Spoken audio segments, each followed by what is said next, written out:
I'm going to walk you through the process of Amazon private label product validation.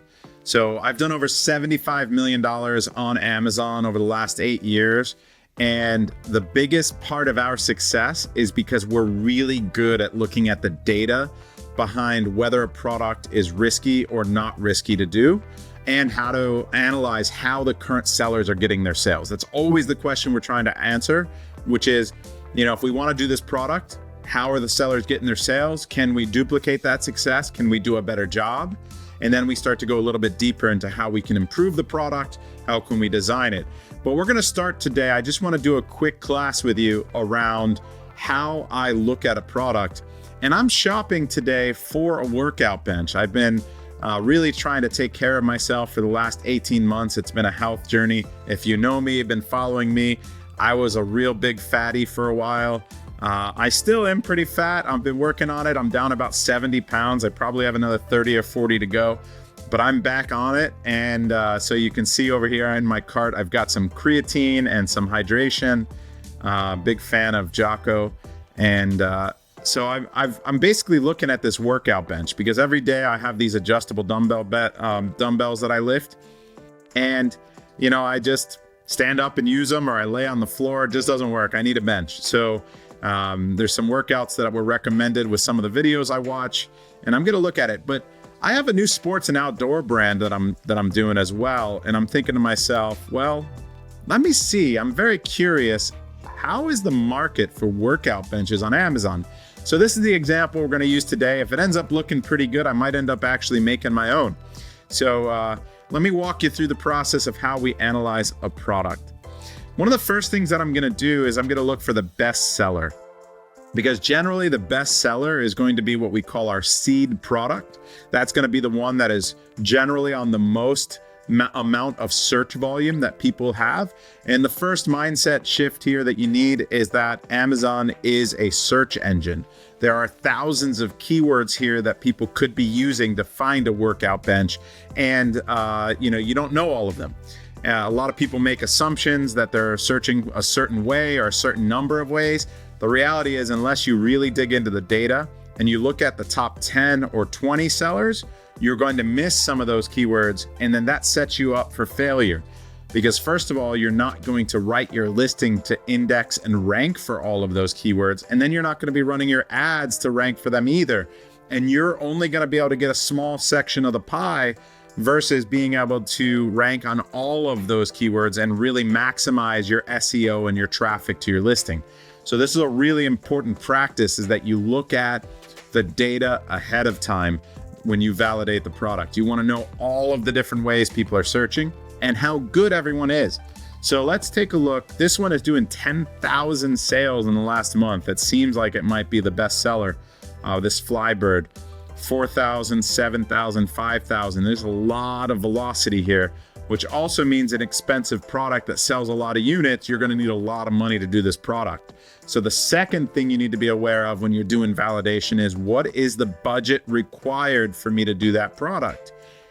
If you only have 20 grand to invest in your brand to start your business or to launch your next product, this is not going to be a product that you can do. And I'll just do some napkin math for you. You're not going to sell 10,000 units no matter what. You're not going to usually be the best seller. And you're not going to sell maybe 7,000, 4,000. But let's say you can duplicate this guy's success and you can sell 2,000. Well, he's selling at 200 because it's a different type of bench. But let's say you can get down to that $100 mark. This is probably a $25 landed product, meaning that you're going to spend $25 per unit. Let's assume that you're going to sell 2,000 units a month. That's 6,000 units over 3 months. You're shipping this by container, likely from China. That's going to mean that you're going to need to order at least 3 months of inventory to start. You're going to need 6,000 units times $25. And if I'm looking at the math there, 6,000 times 25, that's 150,000 just for inventory. And then I'm going to probably add another 100,000 for an additional order and marketing, some additional expenses. So unless you have $250,000 to invest in a product, you probably wouldn't do this one. But let's take a look. What I'm going to do is I'm going to use Data Dive, which is the software that we created. And I'm going to hit this niche dive button. So this is how you can start a dive and look at the data for a product and validate it very quickly with just a few clicks. What Data Dive is going to do here is it's going to find similar competitors across many keywords and different subcategories for you. Because what we found is that a lot of the best sellers might not all be on the same keywords.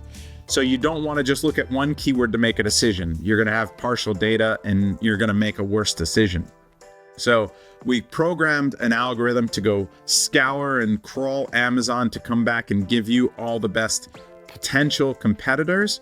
And then we do what we call a fit score. So this is the likelihood that this is similar to the product that you seeded. And so this is 100%. This is the Flybird. Now you see a lot of information about this product here. You can see that there are $16 million in revenue every single month amongst these competitors on this page. There's quite a few of them. And this is sorted by fit score. So what we're going to do is I'm going to validate this 2 ways in order to pick the 15 to 20 best sellers to compare. So I'm just going to go through and I'm going to make sure that these are all workout benches. And if they are workout benches, I'm going to keep them if they're similar to what I want to do. Some of them are adjustable. They're all adjustable. This one's a little bit more complicated. This one has some additional features here, which is pretty good. I'm going to keep all of these, I think. All right. These all look pretty good. This one's a little bit more complicated.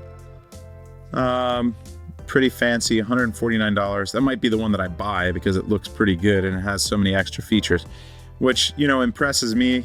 It might be what I want to do. It's selling less, but we'll see. Now I'm going to sort by sales and I'm going to see if the algorithm didn't pick something up. Remember, it's not 100% foolproof, but if I sort by sales, I want to make sure that I get any workout benches that have a lot of sales. Remember, because I want their data. So I don't want to miss anyone that's selling a lot of units because I want to make sure that I get their data and find out how they're getting a lot of sales, right? So are any of these workout benches, or did they kind of just get mixed in because they're fitness equipment and doing well? This is our best seller, adjustable weights, and you're seeing that all of the workout benches were selected. So the software did a pretty good job of picking the best workout benches and not really leaving anything. That's a bike. So I think we did pretty good. So I think we're good. We got weight bench. I'm going to hit dive. And now what's going to happen is Data Dive is now going to go through and take the best data, like the best keywords that all of these are ranked for, and put them into a single sheet for us. So every single competitor, where they are ranked on the first 5 pages, is going to be taken and then aggregated together into what we call a master keyword list. Now we've got 3 different buckets of keywords that we're going to take and bucket them for you so you can understand what they are. The first is going to be the master keyword list, which is where you have search terms that are over 30% relevant and over 450 searches a month. There are 3 million searches a month on these 500 search terms here. Then we have the outlier keywords. The outlier keywords are going to be keywords that have over 2,500 search volume a month and under 30% relevancy. So this is where maybe only a few competitors are taking advantage. So you can see this one is a very generic term, fitness, and the best seller is number 5 on it. So that's a very generic term that you cannot expect to also duplicate. And so you need to be able to understand, hey, I'm not going to be able to rank for fitness, right? That's why this guy has more sales than everybody else, because he's ranked for some of these terms. And if you look at where he's ranked that no one else is, you've got fitness gear, workout stuff for men, workout gear, workout equipment, right? All of these generic terms, he's doing an amazing job of ranking for, and no one else really is. This guy's scattered. But it makes sense that he's doing 11,000 sales a month, and the next guy's only doing 7,000. The next guy's only doing 4,000. So the story makes sense, right? Like, how are they getting their sales? Now, if I look at the master keyword list, I can see right away that we have a designation of very strong for these guys. Out of the 15 competitors, we have 7 very strong, 2 strong, and 4 weak. Now, what is strong, very strong, and weak? What does that mean? That means that they are on at least 80% of the search volume from the master keyword list. We consider them very strong. So if they're on at least 60% of the search volume, we consider them to just be strong. So 9 out of the 15 we selected are strong or very strong. Now let's take a look at the overview really quickly. And what I want to see is, what is the search volume trend of this product? Is it a seasonal product? And so you can see a spike here looks like in August, maybe like a back to school thing. Maybe it's like kids going to college need their own workout bench for their dorm room. I don't know. Or back to school. But then you can see in December and January, there's a big spike. And typically there's a Q4 effect, or like a seasonality effect for toys. So I sell toys. So people buy things for gifts. In the fitness industry, the New Year's resolution time is when people are really shopping for getting fit, because everyone puts their New Year's resolution in that they're going to lose weight. So gym memberships go way up, fitness gear goes way up.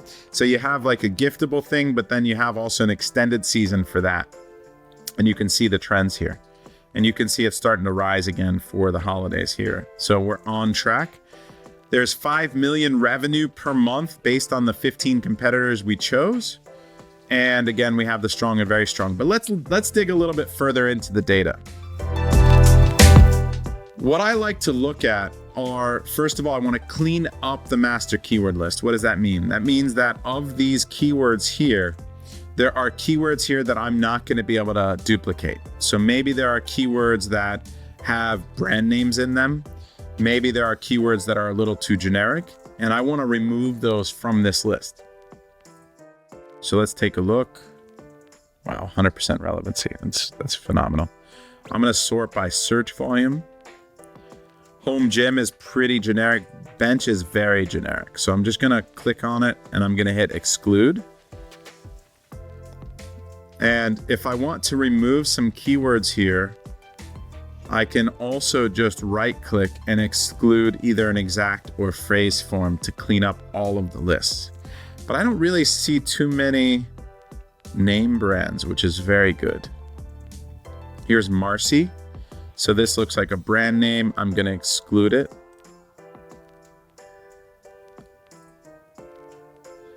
All right. Here's a Chinese term. I'm going to exclude that.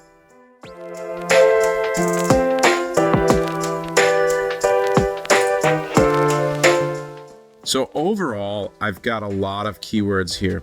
Now, the other thing I'm going to do is I'm going to go look at the root words. So what we do is we take these keywords and we break them down into repeated words and phrases. So what this helps me do is understand all the different ways people call this product. So if you look here, people are searching for this product because they're looking for gym equipment, they're looking for home gym, weight benches, workout equipment, gym equipment, bench press gym, or bench home gym, so bench press for your home gym or bench home gym. They are also looking for adjustable, so they want one that is not just flat. So all of these different repeated words and phrases. And if I look at adjustable, there's 54 keywords on the master keyword list that have 123,000 combined revenue. So that's a pretty significant root word, we call it. And then that gives me an idea. I want to find products where there are multiple ways people are calling that product. It really gives me a good idea of, that I'm not going to be competing with a bunch of people who just get lucky and know what a product is called. I want that diversity, right? Hey, if you're enjoying this content, you're going to love the masterclasses that we host on a regular basis. We've got over 1,000 members in our private community, and over 400 of them are already doing over $1 million. We regularly host masterclasses with hundreds of students, and you can find out more below. Join us. Now, the other thing I'm going to do is I'm going to fill out the product scorecard. Once I think that the product is not necessarily too expensive for my budget, or just I can just write it off right away as being too busy, I'm gonna fill out these questions. And once I fill out a question, let me give you an idea. Once I fill out a question, I'm gonna get a score. If the question that I answered is negative, it's going to subtract points. And if it's positive, then I'm gonna get points. And at the end of filling it out, I'm gonna get a total product score. That total product score, I want you to think of as a risk score. So if a score is less than 0, if it's a negative score, it's an automatic pass for me. It means that this product is very, very risky, probably going to lose me money if I do that product. If a score is from 0 to 500, that's a very risky product, and I would have to be very confident that I have some type of unique selling proposition, some type of unique advantage, some type of unique design that I've tested and I know people want, an innovation, intellectual property, and I'm very good at Amazon. If I'm very good at Amazon, if I'm an advanced seller, I've got experience selling, and I've got a USP, I'm okay entering that market. But otherwise, I'm probably going to avoid that product because it's generally a high risk product. And the reward would have to be very high too, right? High risk, high reward. And you can think of the amount of products that you create for your brand as a stock portfolio. So I like to have maybe a couple risky products, a bunch of medium risk products, and then some lower risk products. And I treat it like a nice portfolio of risk. So I'll launch maybe 100 products in a year, and I'll have a diversity like that. So if my score is 0 to 500, that's a very risky product. I'm not going to do that product unless I have those two things going on: high reward potential and a unique selling proposition. Now, if the score is 500 to 1,000, then I'm going to consider that a medium risk product, and that's where most products will fall that you do. Now, if you're brand new to Amazon, you might want to look for a product with a score over 1,000. That's going to be a lower risk product, but generally lower reward as well. So your daily profit might be less. This is going to be one where the demand might be less. You're going to sell less units per day. You might make, $50 to $75 or $100 a day in profit with that product. And that's a good starter product. That's a good product to get you familiar with all of the processes for product validation, for product design, for logistics, for design, and then for marketing. So we have to climb all of those learning curves when we do Amazon, and it can be very, very intense learning process, and you don't know what you don't know, so you can make mistakes. So you want to start out of the gate generally with a lower risk product where the risk of doing that product isn't going to bankrupt you or hurt you if you lose that money, but you also get a really good learning experience. It's kind of your education cost, I would say. Now, once I fill out this scorecard, let's say that the product looks pretty good, and I'm going to analyze this product in a little bit more detail so you can get an idea of the way that I would look at it if I was looking at doing it. First, let me start this one thing. This is our AI product brief. I'm going to select the top 10 sellers here, and I'm going to hit Analyze Selected Competitors. And what I'm going to have Data Dive do is, with the help of AI, go read the reviews and the listing pages of those competitors that I just chose. And it's going to come back to me and tell me what are the things people like about the product, what don't they like about the product, and how to make the product better. So again, it's going to tell you what people like about the product, what they don't like about the product, which is my favorite part because I really want to know how to make the product better. But then the AI is going to make suggestions on how to make a better product. So this takes a few minutes. So while that's going on, I'm going to jump back over to the master keyword list, and I'm going to just run through this data really quickly and look at it. And I'm looking at average selling price. So you've got some pretty cheap competitors here selling in the $50 range, $69 range, and then you've got some more expensive products. And the number one seller is actually a very expensive product. He's been able to raise his price because of how good he is at SEO, probably also because of how aggressive he is with ads. So maybe he's got great content. You can see he's the only one. One of the things I'm looking at is he's the only one showing someone actually using it.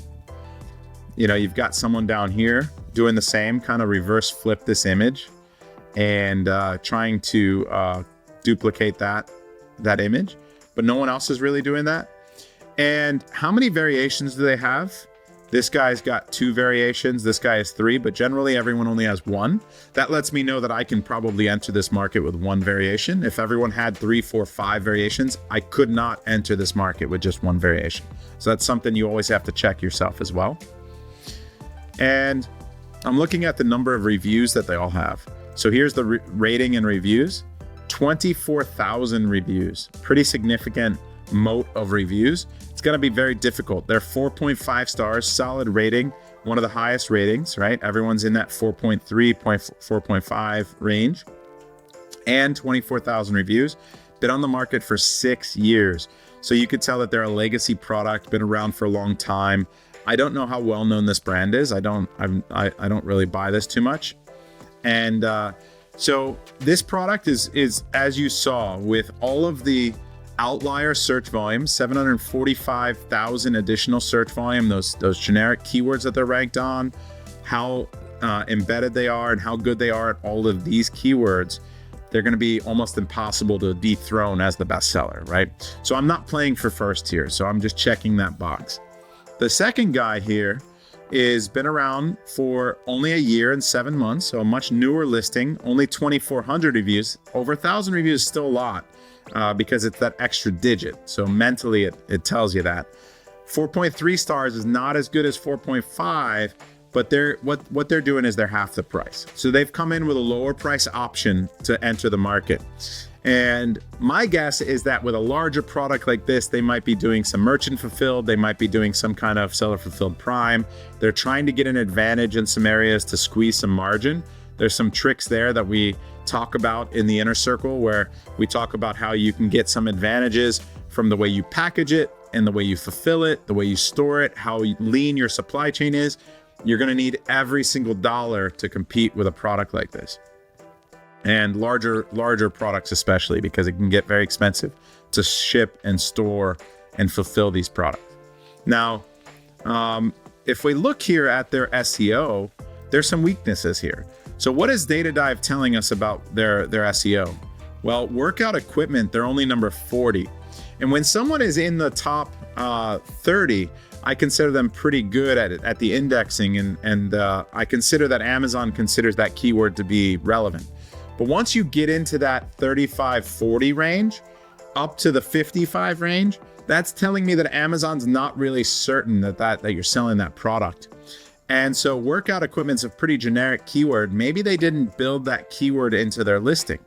Now they might have equipment, they might have workout, but they might not have workout equipment next to each other.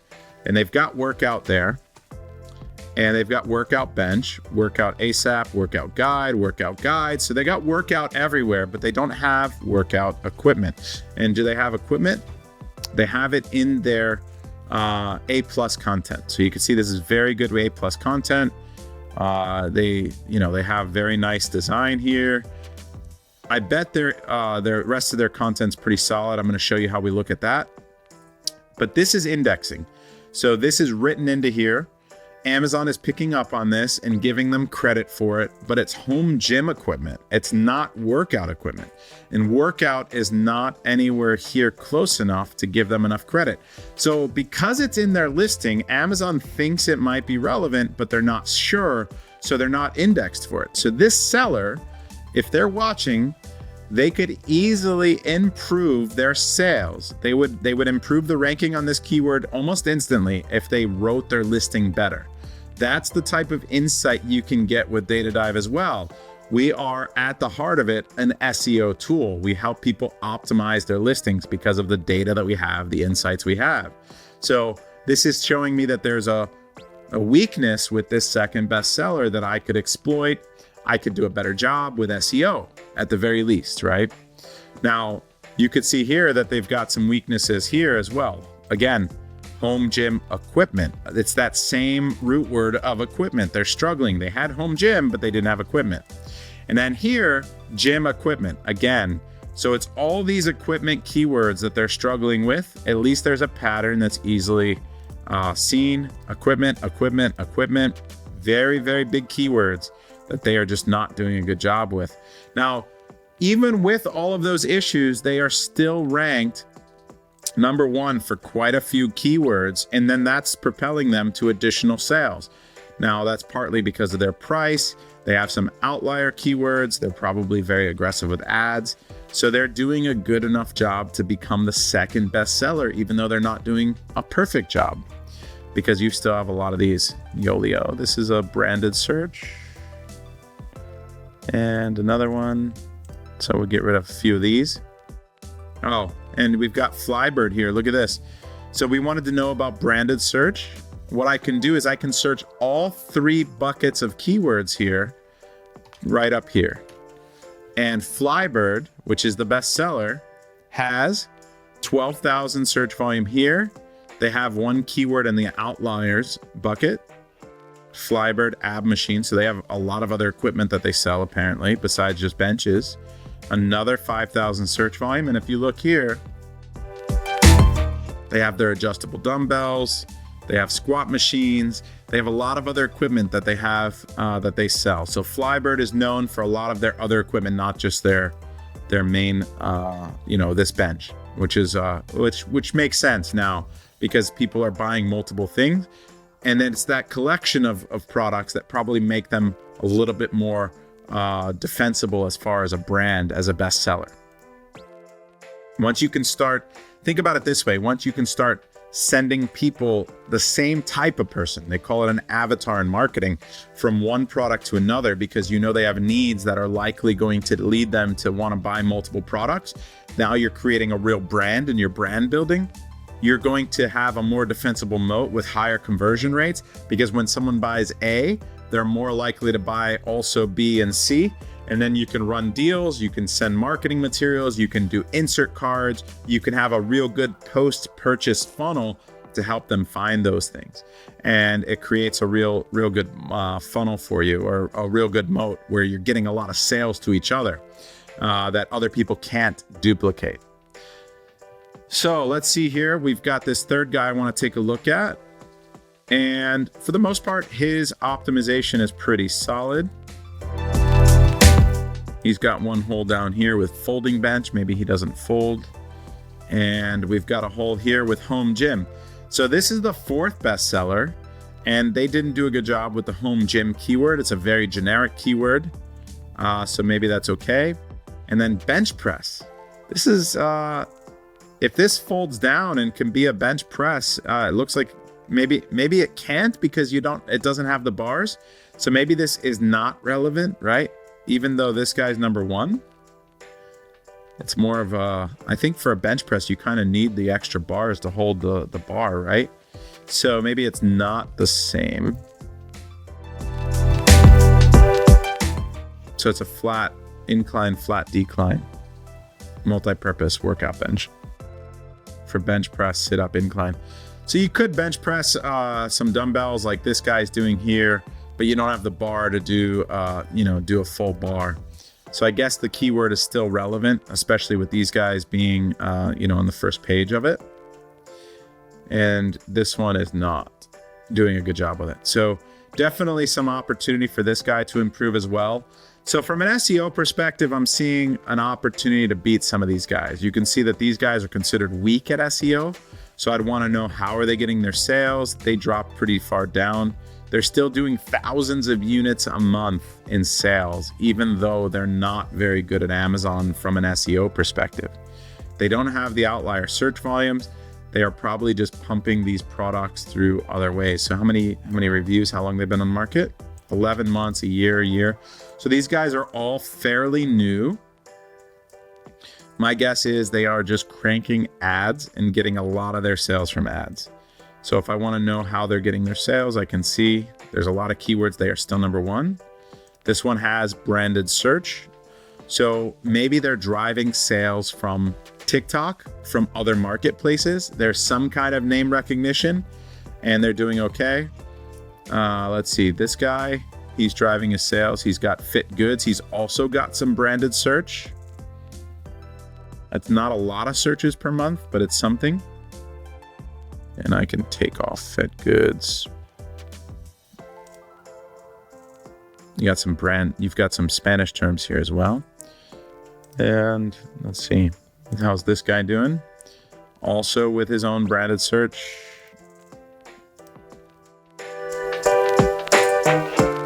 And sit-up bench. So he's got keywords. Each of these guys, there are so many different ways that these products are called that each of them have found their own niche. So if this guy is doing abs and sit-up bench, he's focusing on the core, and he's the main one focusing on core. So he's getting sales that way. If we look here, there's another set of root words. He's focusing on press bench, small weight bench, workout chair. So he's got the chair keyword, folding exercise bench. So this one folds. And yeah, you could see up here in the top left corner of their main image that it's folding.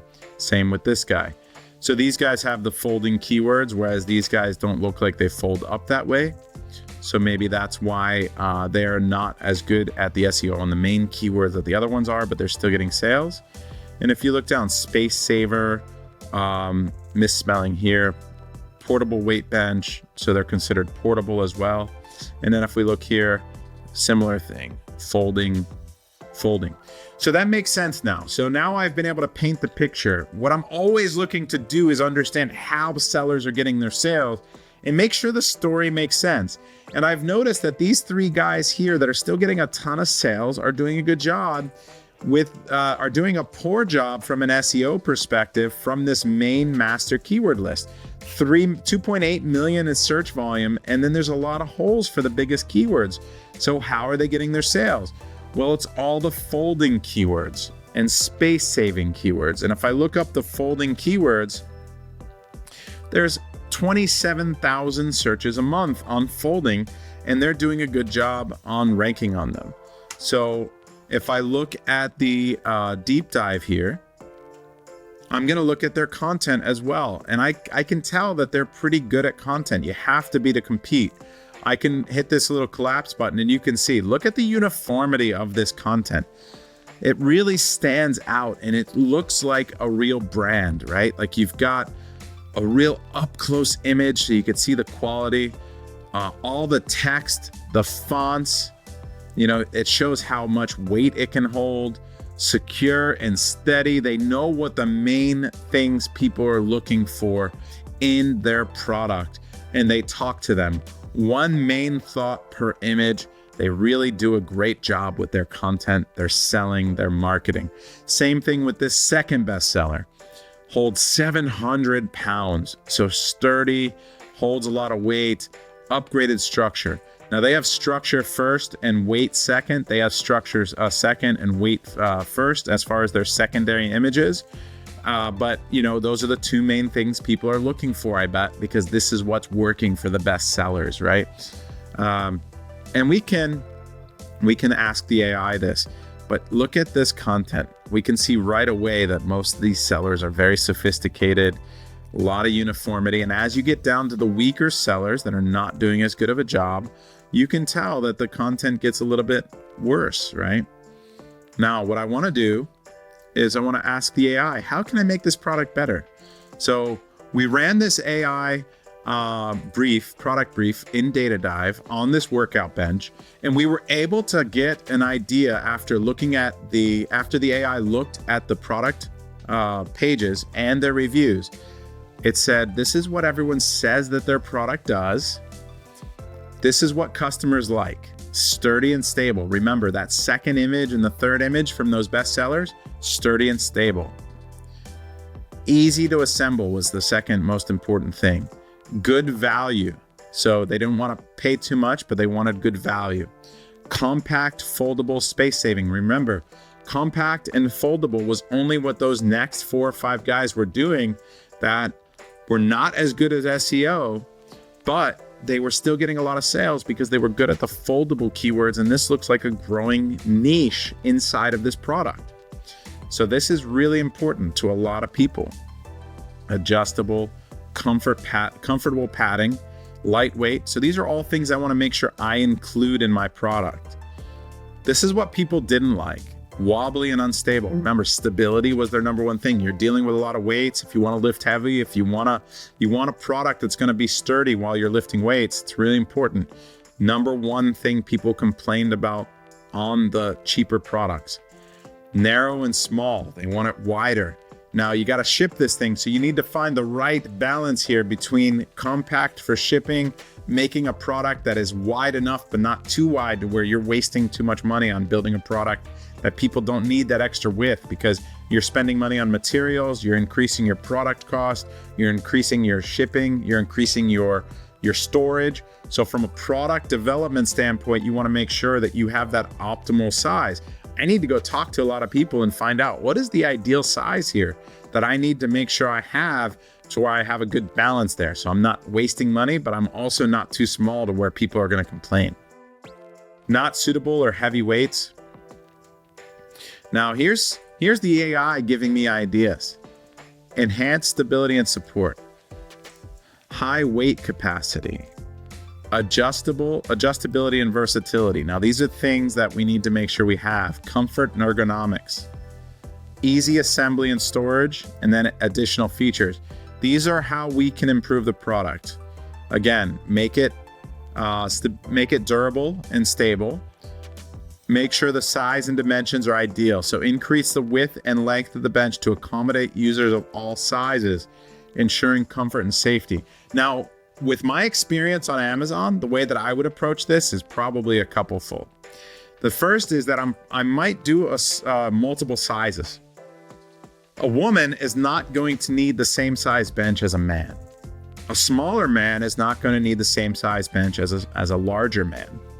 And if I can enter the market with an attractive price on a smaller bench, because I can get that click, the way that Amazon works is that if I can funnel people into my listing with a smaller price point, I'm more likely to get a click on my ad and on my listing, and I'm more likely to get a sale once people get on my page if I have more options.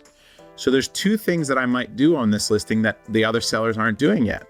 I might do a smaller bench for women and smaller guys, and then I might do a larger bench to accommodate those larger guys that are lifting heavy, right? That I have a slightly higher price point on. So it makes sense. And I'll let them upsell themselves onto it, but I still got people funneled into my listing. And then this is what's telling me. So I'm gonna need to do some research and talk to people who are lifting weights a lot and find out what is the ideal size for the right size man. And what I can do is I can make an image there and say, hey, if you're this build, if you're this size, if you're this height, if you're lifting this heavy, you need this bench. If you're this size, if you're this weight, if you're lifting you're lifting these weights, maybe you need the smaller bench and you can save some money. And then if I can put that chart on there and I can compare the two sizes and people can drag down and pick their size, now I'm more likely to get the conversion, because people feel like people love being able to make a choice. People love feeling like they've satisfied their shopping need. Psychologically, people need to shop. And if I give them that shopping ability on my listing, they're not bouncing out to go look somewhere else to satisfy that need. So more options, more variations will increase your conversion rate. Now, the assembly process needs to be easy, so I need to make sure whatever manufacturer I choose, we've got a really good process there. I'll order samples from multiple factories. We'll look at that process and figure out what it is. I'll order my competitors' products and see what their process is. And I'll do a lot of product research here around this. Padding and comfort, again, I'm gonna order those competitors. I'm gonna talk to people who are in the space, who are lifting weights. I'll find out how much padding is enough padding, how much padding is too much padding. We'll find a good balance there. Maybe I'll add that as an option, as an add-on. And then customer support and warranty. So here are the people who are typically buying this product as well. This is really important because I want to make sure my messaging resonates with who's buying my product. So the AI has actually identified who are the typical buyers of this product. Home fitness enthusiast. This individual is passionate about maintaining a healthy lifestyle and prefers working out at home. The beginner fitness buff. This is the person that's coming in and saying, I'm going to get healthy. I'm going to do this thing. And they don't really know, but you want to give them a good product, right? They're new to strength training, so you need something that's versatile and user-friendly, easy to use, maybe some instructions with it. We can include some instructional videos. Maybe we can partner on the marketing side with some fitness gurus that can include their content, and we can give them a percentage. We can figure out a way to give them a cut. Maybe we put their branding on their guide that we include. Maybe we have a download on, like as an insert card. We say, hey, get your guide from this guru, and in exchange, they're marketing the bench too. Maybe it's someone with a podcast that talks about fitness, or that goes live on TikTok and works out every day, right? There's so many ways that we can get engaged and make sure that we are giving the right content, and then also have a nice flywheel of traffic to our product here. Space conscious apartment dweller. Again, the foldable option is something we have to include. So whether we include the foldable option as an additional variation, or whether our main one folds, is going to be what we need to figure out, because it does the folding add cost? Does it make it less stable? Is it not as good of a product as the one that doesn't fold? We need to answer these questions, and I can't do that till I start doing some product research. So for right now, those are all the questions that I have in the back of my mind that I've picked up from the data here today.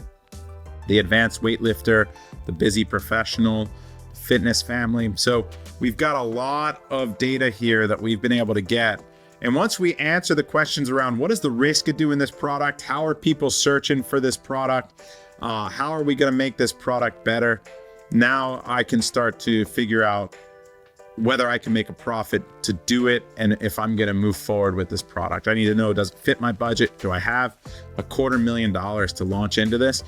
Can I be successful starting with a bench?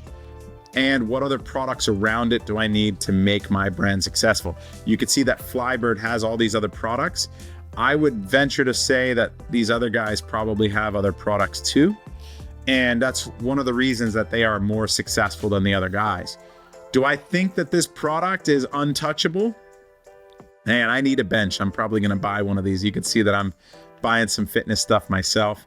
This one might be the one that I want, since it's on sale today for Cyber Monday for $59. Let me see if that's the normal price too. I'm curious.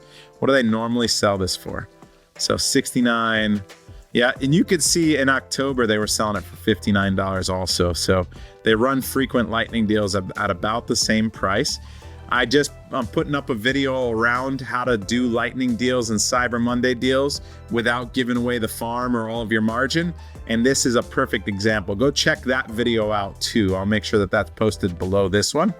But, this is a great example of someone who's doing exactly what I said, which is for the previous 30 days, they kept their price high and they lowered it for a deal. They've been running frequent lightning deals to lower the price and bump their conversion. And now coming into Cyber Monday, it looks like they're doing a great deal, but it's the same deal they do most of the time. So don't get tricked by these things when you're buying it. Check out these sales charts that we can give you with Data Dive and with Keepa. Keepa's a great resource too. But anyway, that's the deal. Do I want to enter this market? I'm not 100% sure yet. Is it beatable? I think it is. There are a lot of different ways people are searching for this product. There are a lot of different keywords that a lot of these best sellers are not doing a good job with the SEO on. So I think that we can enter the market. There are adjustable features.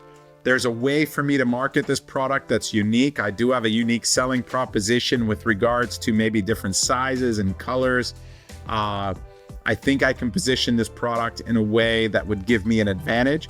I think I can do a good job on the marketing side with branding and with working with influencers as well, with steering people to other products. Now, to enter this niche, I would probably be thinking about 3, 4, 5 products that all complement each other. Again, so I can have that moat of products that I hand to each other. I can work with those fitness gurus and have them marketing multiple products so that it's a win-win for both of us. They get maybe an affiliate commission from Amazon when they send people to buy it. They get traffic from me from when I market on Amazon to go read their guides and increase their sphere of influence, right? So it's a win-win when you deal with those gurus.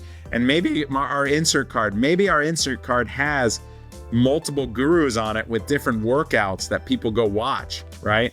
And then I'm keeping people engaged. I'm handing people one way, they're handing me business another way, they're profiting, we're profiting. That's a great way to think about doing a real big product like this to really enter a more competitive space. You got to be thinking all those different ways. And more importantly, you have to execute the Amazon side well. You have to use Data Dive. You have to use Data Dive to do the research, to write your listing properly, to maximize your SEO. And then you have to know what you're doing on the ad side, which is what we teach you in the Inner Circle and in Seller Systems. So if you want a free masterclass, more content like this, more teardowns, how we do it in detail, fill out the form below and get our free masterclass. Or if you're already selling or you're confident that you want to launch a brand on Amazon, you should join us in the Inner Circle. It is a full college level course and mastermind. We have close to 1,000 members in it, doing over $3 billion in combined revenue. We have over 400 sellers doing over $1 million a year on Amazon because what we teach works. And if you want to build up $1 million business, there is no better place to be. So I'm Brandon Young. I hope you enjoyed this teardown of how we look at products, how we do product research. I hope to see you in more classes and you can start your own brand. Maybe the fitness brand is not for you, but there are so many other products out there that you can do, that you can do and sell and make a brand around on Amazon that require a lot less money so you can get started. So see you on the inside. I'll hopefully check out my additional content. Check out that masterclass. I'll see you next time.